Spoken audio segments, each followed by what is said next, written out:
Let's extract some DNA. Using a dropper, extract 3 centimeters cube of hand soap into a beaker. Add 2 spatulas of salt to the beaker. Add 13 centimeters cube of distilled water to the beaker. Stir the mixture gently with a glass rod. Using the pestle and mortar, mash the fruits. You can try strawberries, banana, and kiwi. Add the mashed fruits to the mixture in the beaker. Stir the mixture thoroughly but gently for 5 minutes. Let's fold the kitchen towel. Place it onto a filter funnel that is placed in a test tube. Filter the mixture through the kitchen towel and filter funnel into a clean test tube.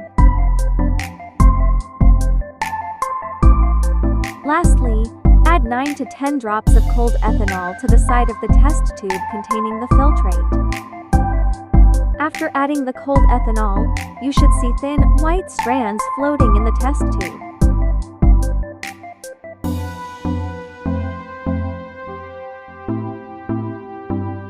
You can see more DNA being extracted. Wait, what is this DNA extraction for? That's for you to find out.